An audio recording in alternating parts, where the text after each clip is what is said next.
So that's got that. And then my other source is the sound probably won't come across in the live stream. It'll be fine. It's just street noise. Yeah. Yeah. Don't really need it. Right. Okay. Thank you, sir. Yep. Good. I'm gonna grab a potato.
Remember that?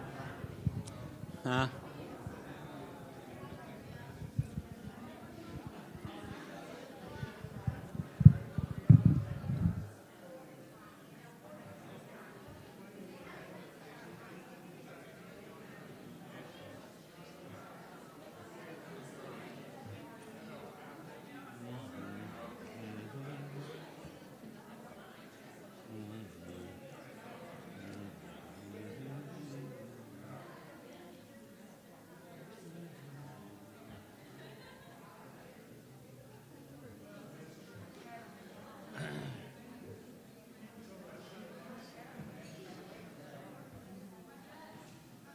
Hey, Skylar. Hey, Skylar. Hey. Hey, Skylar. Can you do me a favor? So you see that back wall over there? You see the where the cabinet is, like on the ground. Oh wait, never mind. He's getting it. No, it's the button that says stage. The button that says stage. There's two of them. Yep, bingo. That's it. Thank you. You could leave this one on. You can leave this one on.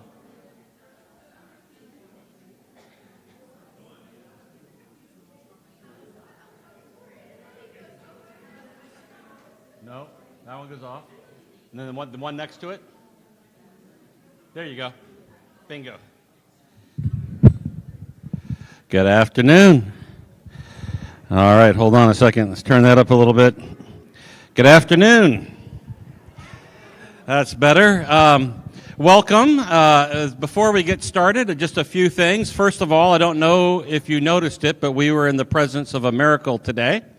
It was absolutely amazing.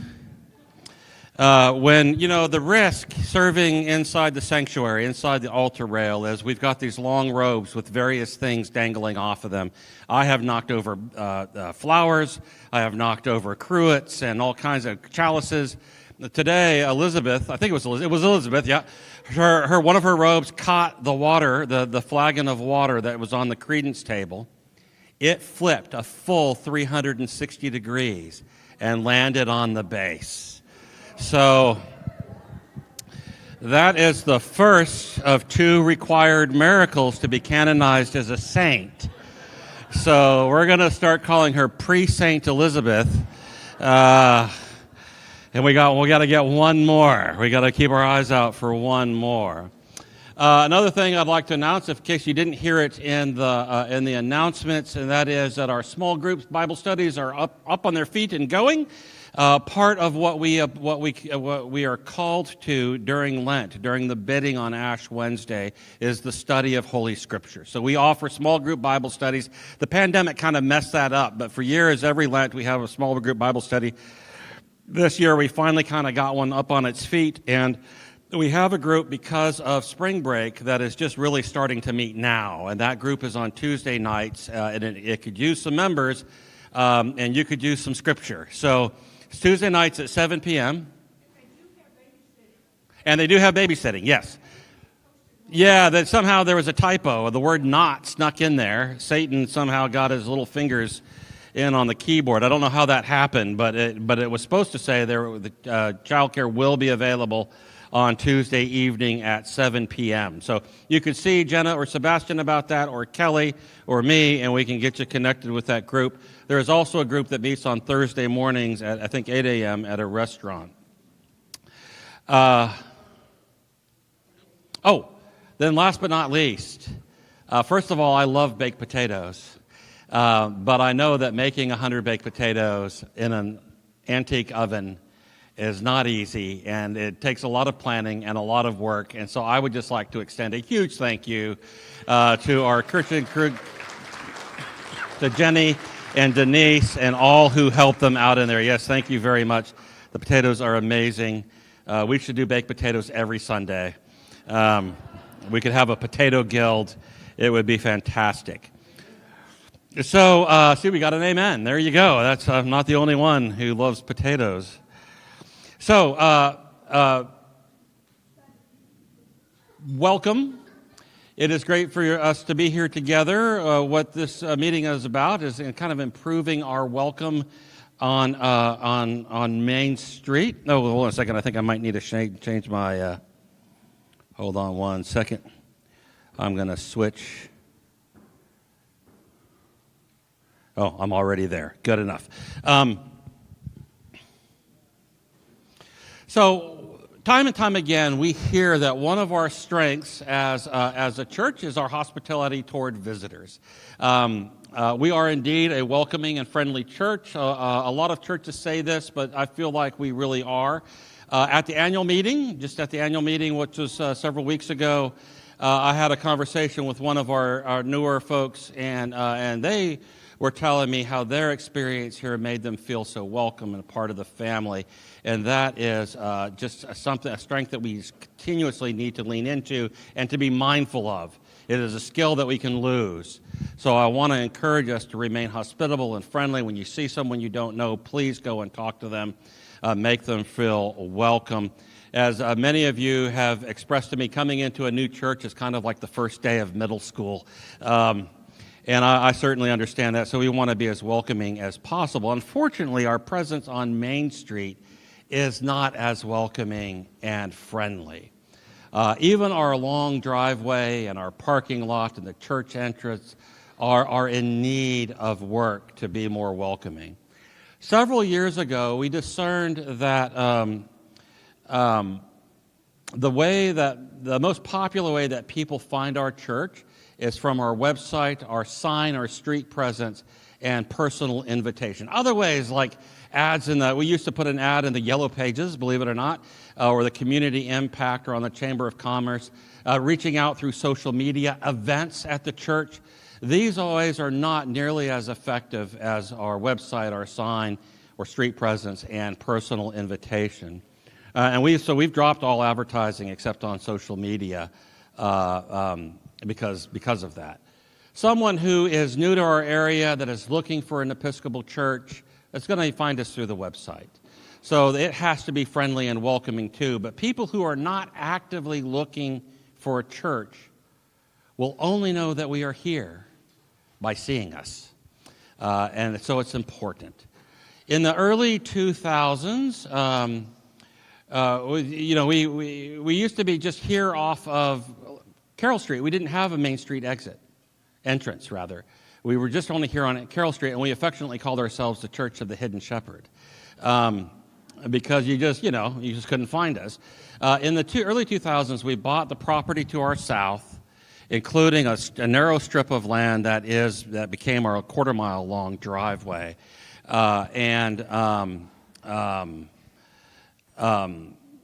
we built this long driveway. We put signage, and we had this monochrome LED display on Main Street.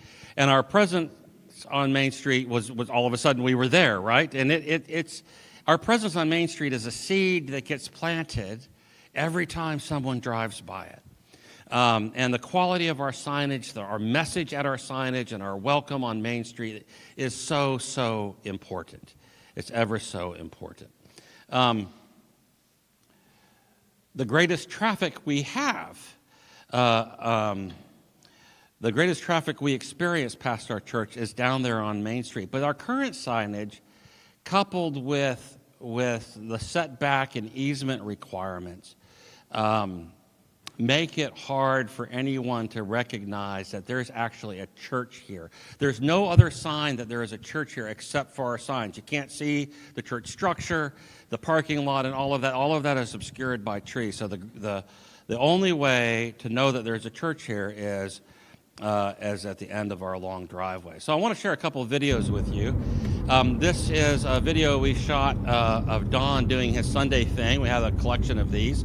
And you can see what our entrance kind of looks like. We're going to take a closer look at that. But some other things I want to highlight here. So there we go. Yeah, you can't really read that. I tried.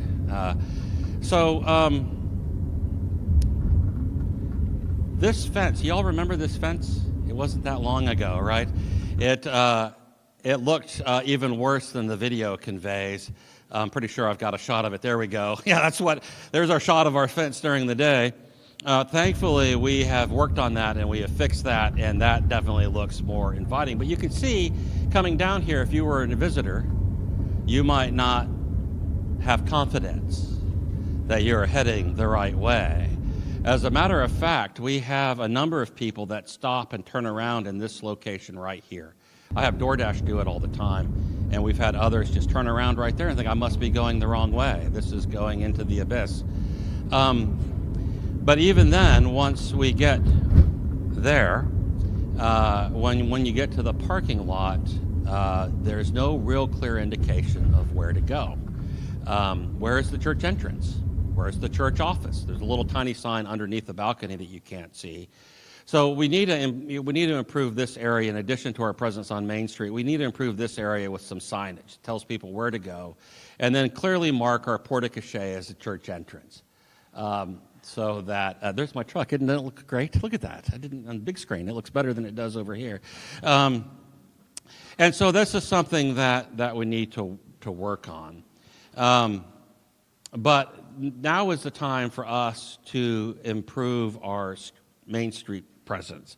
Like I said, it is anything but welcoming. We are frequently confronted by the fact that our church is hard to see and hard to find. Just recently, we had someone drive past the church 3 times, and somebody had to go get them. And so that's kind of where we are. As you can see in this sign, the limestone has become a bit discolored and is kind of clashing with, is blending in with the letters on the sign. The letters are small. Even from this close to the sign, it's hard to read it. The letters are thin and small.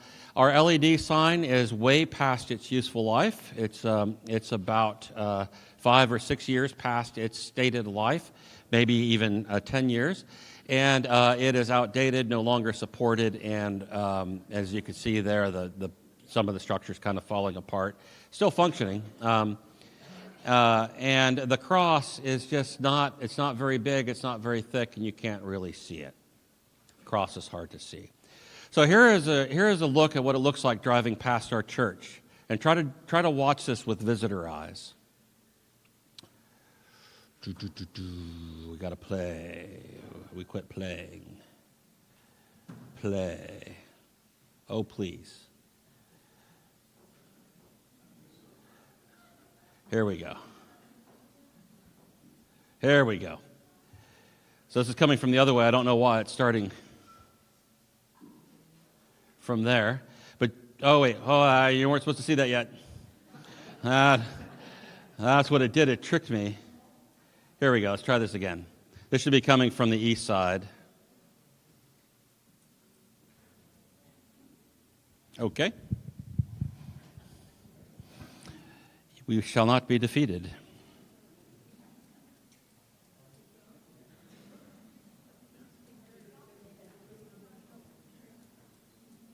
All right. Stand by. We're just going to stand by. Everybody calm down. All right, let's see here.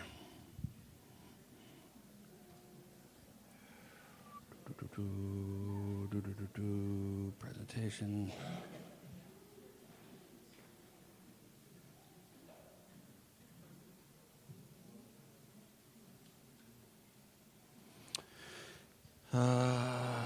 Almost. Okay. So what I want to do now is I want to drag this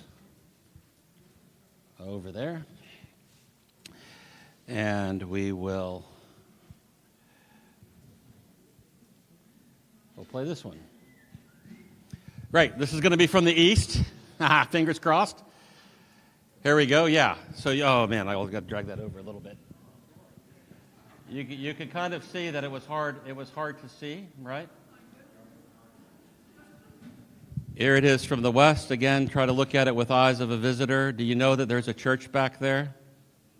Quarter mile, you can't see the church, right? Because it's obscured by buildings and trees. So another church that's kind of in our situation is Salem Lutheran Church. They're about a mile off of Main Street. Now, they don't have the setback challenges that we have, but you can clearly see somewhere nearby, not in those open fields, there is a church. You can also clearly see the name of the church, and it has some information on a digital display that they can change and kind of make the content eye-catching and look fresh. So from both directions, you can see that. You can see that clearly. All right, we're going to go back to the presentation. Oh, this part's not important. While I'm getting the presentation back on, you can enjoy some bonus content.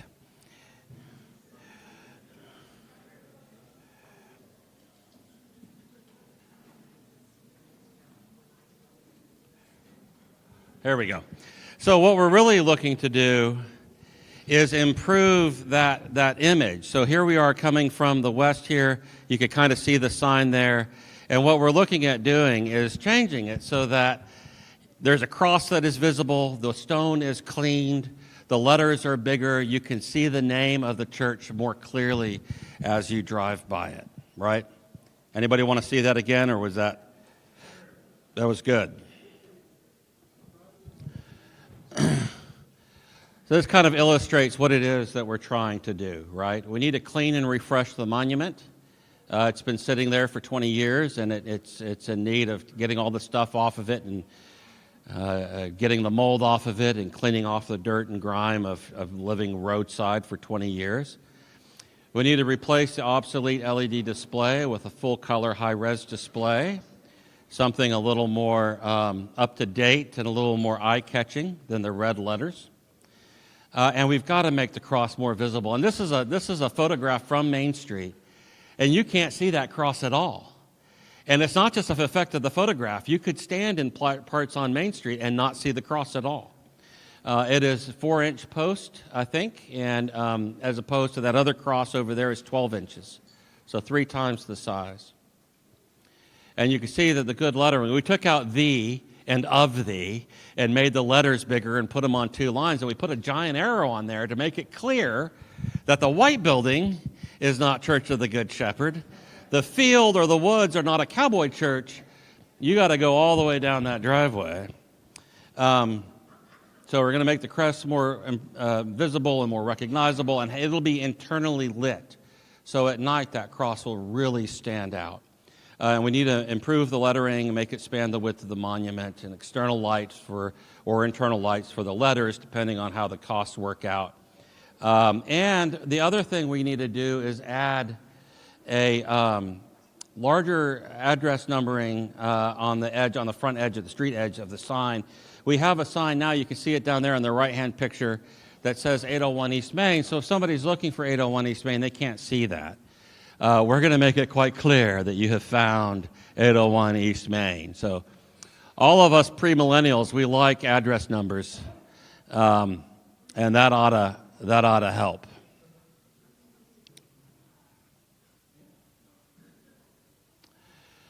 So, what is it going to take? What is it going to take for us to get there? Well, last month in the February vestry meeting, the vestry authorized a committee made up of our junior warden Andy and our chair of our finance committee Dave, and then Chris Robinson and Bob Baye. And they have we have been talking with vendors and looking at this problem actually for quite some time. And then felt like it was time for us to bring that to the vestry, which we did in the February vestry meeting. And they authorized this committee to negotiate on the church's behalf for a design and for a proposal. And so we are working with 4 vendors. We have pretty much narrowed it down to 2 vendors, although I think a third is still somewhat in play. But really, we've narrowed it down to 2 really strong candidates. Both have their own strengths and weaknesses, and we're continuing to work with them. But what we know is that this work is going to cost us around $60,000 to do. So the new digital sign, the refreshing the monument, the manufacturing the letters, and the internally lit cross, none of that stuff is inexpensive, as you could imagine, and it needs to be done well. But somebody in the midst of all of this stepped up and said, "You know what? This is a time for us to do this. This is really important to us, and we are willing to match dollar for dollar donations raised by the church. So what that means is there is no better time than right now for us to be doing this, thanks to their generosity.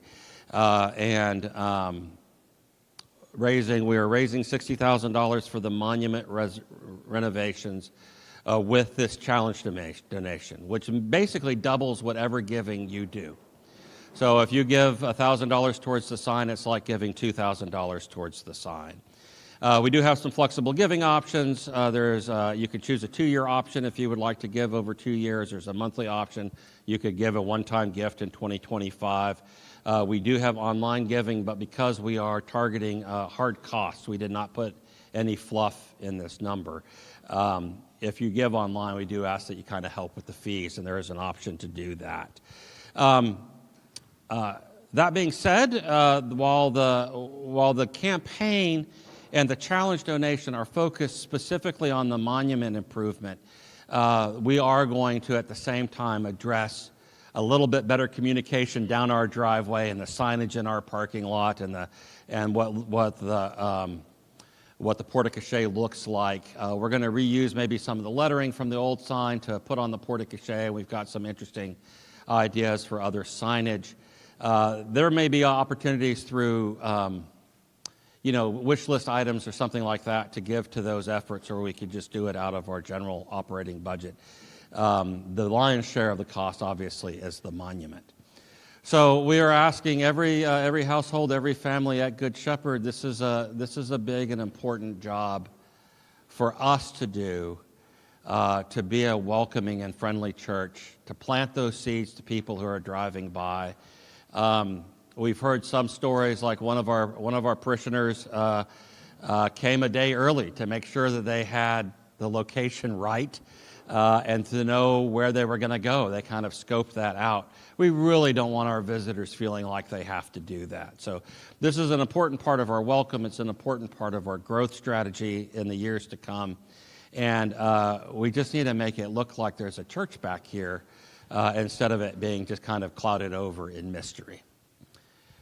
That being said, all the members of the team are here, of the committee are here. Our vestry, most of our vestry is here as well.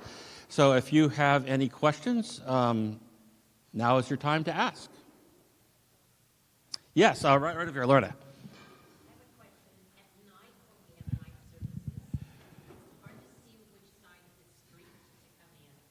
Oh.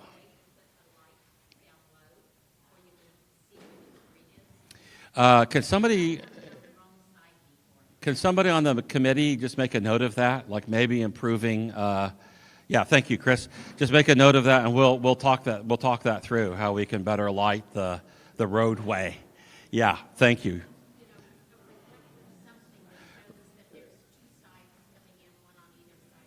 Yes, that's a wonderful point. Thank you.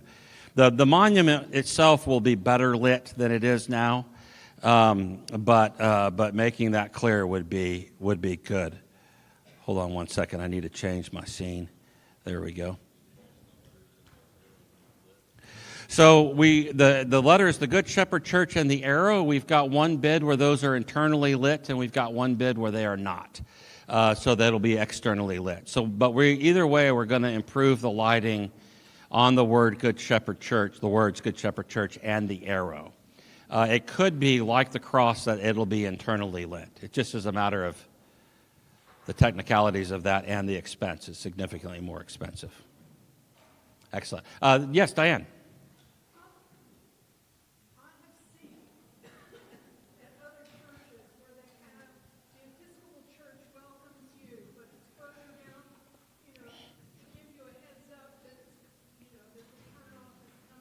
Yeah.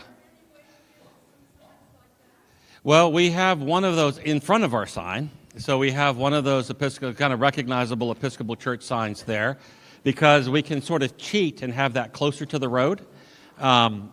We have one also at the corner of Lovett Street and Huffsmith, or Brown Huffsmith, depending on what it is at that point. And that used to be in the property of Ollie Suhonen. That's been sold, but they seem to be letting us keep our sign there. Other than that, we might have to, there isn't on Main Street a great place to do that. But maybe we could, there isn't a great place to do that. Down the road a little ways. Yeah. That they're getting close, yeah. Yeah, especially that curve on the east side, that curve that you approach, it would be nice to see. Yeah, it's possible. That's a good point. I saw a hand up towards the back. Oh, yes, Carlin. The screen is is the same size. It's essentially, nominally, it's the same size. To make the screen bigger would mean some changes to the monument, and there is a step change in cost. We'd be looking at closer to a $100,000 project if we were going to make the screen substantially bigger. And is it only words capable or small video? No, it's small video capable. It's graphic capable. It's anywhere between 6 to 10 millimeter dot pitch resolution, millions or trillions of colors, all of that. Mm-hmm. Excellent question. Any other questions? Yes, Deacon Karen. So there is going to be a gs.tomwell.org/sign website up tomorrow that will have information about online giving. You can, of course, just give through our normal online mechanism and just state in the memo, this is for the sign. We have a pledge card. You can see the pledge card there on the table in front of you. The pledge card is if you're making a one-time gift and you say, I'm going to give X dollars to the sign, you don't necessarily have to put a pledge card in for that at the same time. You could just go onto the website and do that. But the cards are really just intended there for us to have a sense of what commitment we have before we move forward. So you could give online, or you could give a check to Elizabeth right now, and we were going to have an accounting of that commitment. If you're giving, though, monthly, or you're giving some this year and some next year, then you'll really need to fill out that card so that we can have record of that. I don't know that we're gonna put together a pledge card online. So we'll put together a giving page where you can pay your commitment, but we probably won't put together a pledge like we do with our stewardship campaign where you make your pledge online. A simple email could accomplish that. Yes, Bill. No. We don't have to raise the entire $60,000 to start, but we would like to have commitments for it to start. So if we get commitments of $60,000, we have reserve funds that can go ahead and begin the work of the construction. So we're going to run this campaign. You're going to see information about it. Everyone's going to get a letter at home this week. We're going to see information for the next few weeks. But we really would like to wrap the campaign up in April so that we can get about the business of fixing the sign. So if you're giving over 2 years, we are not going to wait for all the funds to come in before we start. Great question. Yes, Carlin and then Denise. What is the timeline for St. Hope to wrap up by April? Just out of curiosity, if we have an event here in May, are you going to be under construction at that time, or is that? It's possible we would be under construction at that time. Okay. Yeah. Might be kind of groovy. But just a second, Grady, we got a question from Denise.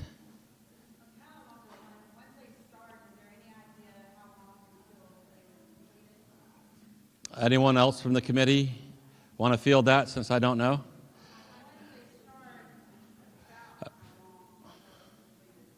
24 hours?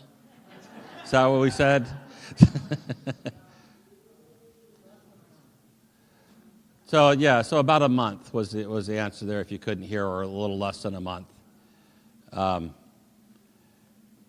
sure it depends on availability of parts and what vendor we choose.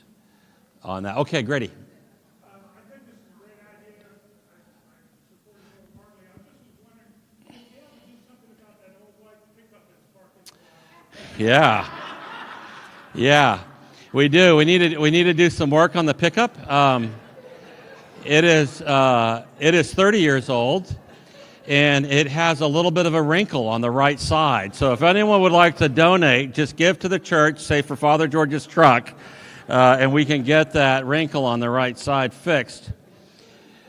I feel like we should do that because I got that wrinkle doing Good Shepherd's work. I was down at the med center seeing someone in the hospital, and my truck is not really made for med center parking garages. Somebody came around a corner, kind of cut close to me, and if I'd have just stopped, I'd have been fine, but I swerved, crunched the right edge of my truck.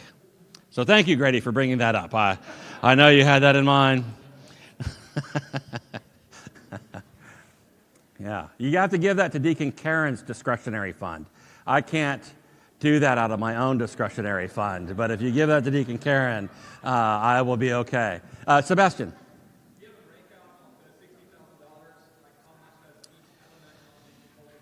Yes. I'm going to let our committee throw some numbers out there. It's different depending on the vendor.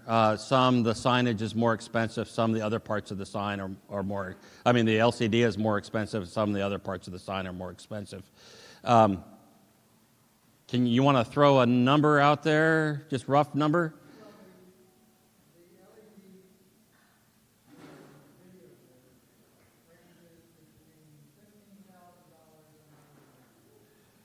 Between 15 and what? 40. So between $15,000 and $40,000, yeah. Yeah.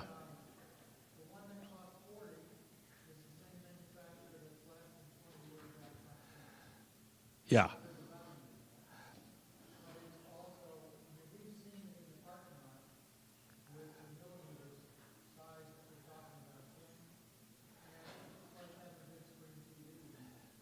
Yeah.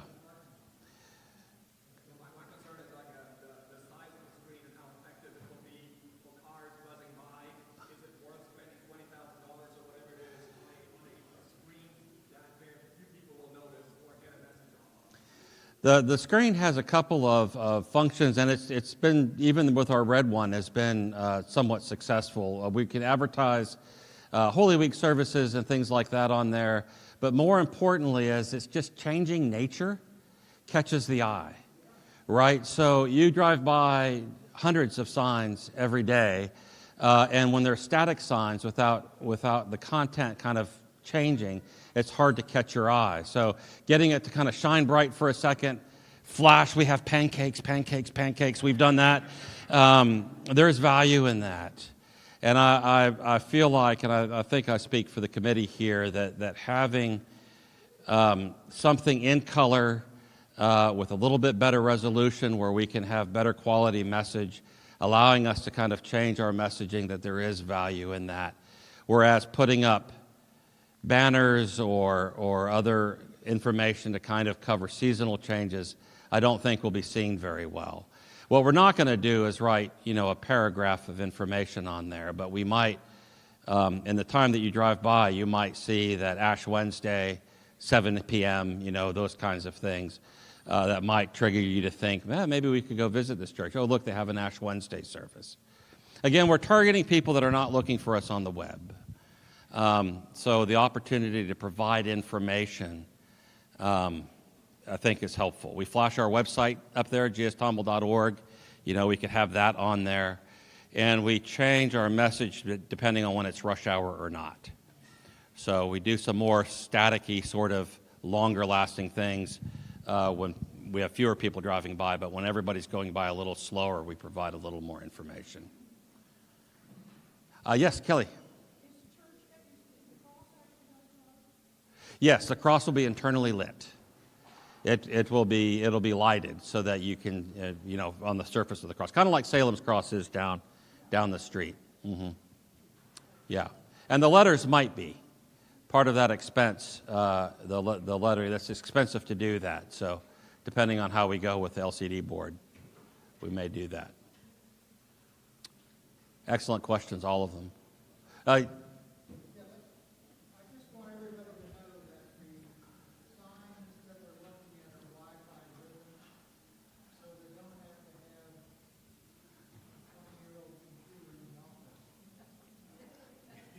Yeah.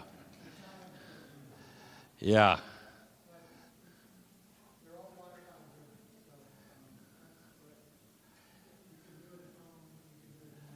Yeah. Right now, we have to go down to the sign and plug a computer into it because the phone module is not working and the phone line didn't work.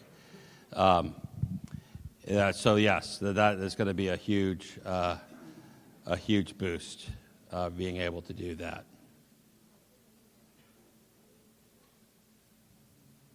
Yes, sir, John.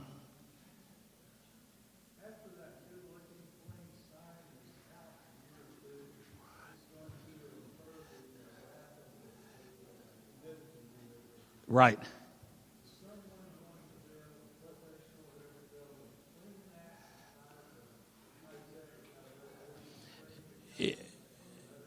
Yes. The screen designs anticipate wash down and things like that. What's more important is I think and what we've talked about is the lettering and the stuff on the monument on the limestone itself needs to be removable so that it can be power washed. You're not going to have to power wash the screen directly, and it probably couldn't withstand that, but it could withstand the stone being washed around it. Yeah. Yeah, you don't have to take that off to do that. Yes, Bob.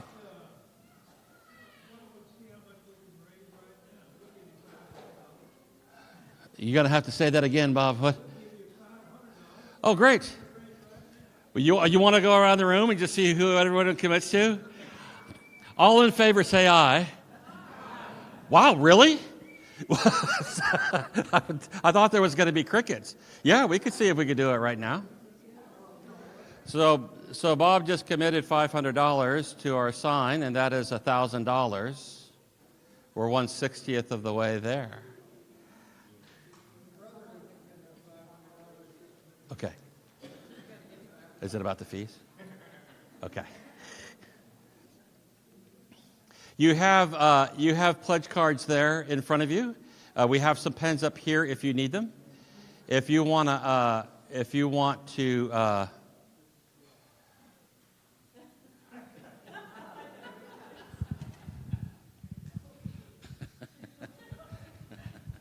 The Brotherhood, can you all hear me? The Brotherhood, the people that make those wonderful pancakes. We pledge half of what we have in the kitty to this project, which is $500, which means you got $1,000. So we're up to $2,000 already. Thank you. Elizabeth would like to make an announcement about what she's pledging. No, that's not what I'm going to say. When we have giving options without consulting the treasurer, she's going to want to make a few comments. We haven't made any changes to the online giving platform and just learning about it. When I get home, I will add a fund, if that's what you're doing and you're giving online, that says the sign so I don't have to wonder what it is. Otherwise, and Karen and I just walked through it on the phone, you would be selecting something like pledge or discretionary fund, and then you'd have to make a comment on the next screen. So I would like an opportunity to add a fund when I get home. Obviously, there are more giving options than this that include stock. I do have options for that. So, Thank you. And we will have a site up dedicated to that, our website/sign. Yes, thank you.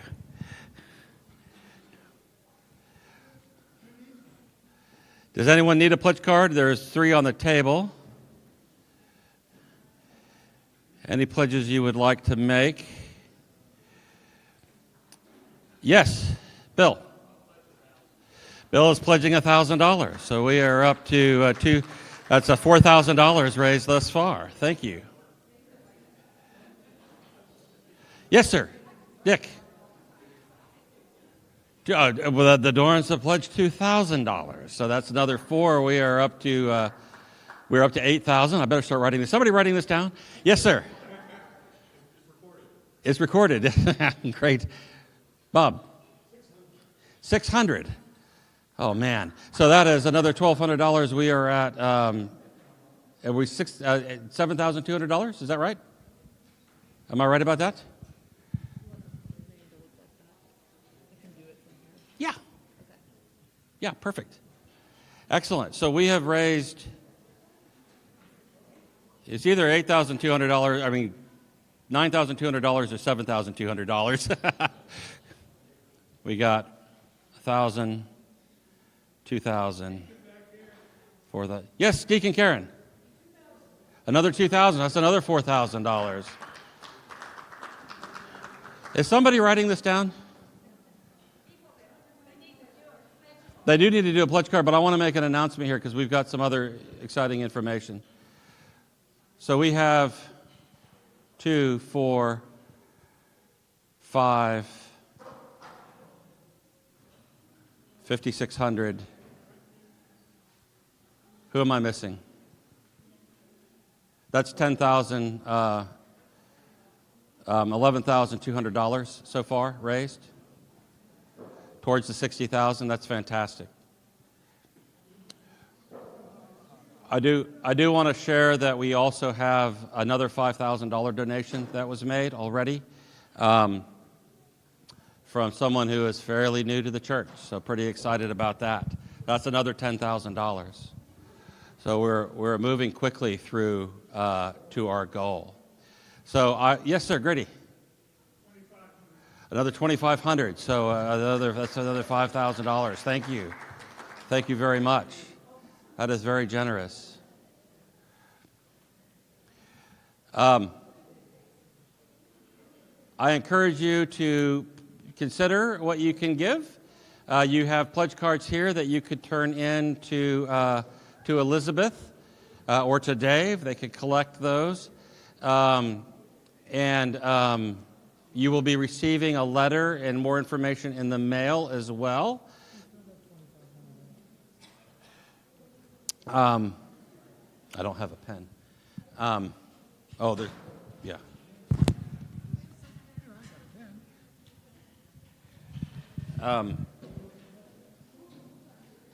Yeah, excellent. Any other questions before we sign off? Again, one more time, I would like to thank our hospitality crew. I'd like to thank Jenny and Denise and all who worked and put this effort together. Thank you very much. I would also like to thank our sign committee, which again consists of Bob and Andy and Chris and did somebody say Sanjeev? And yes, and Dave. I was getting there. Sorry.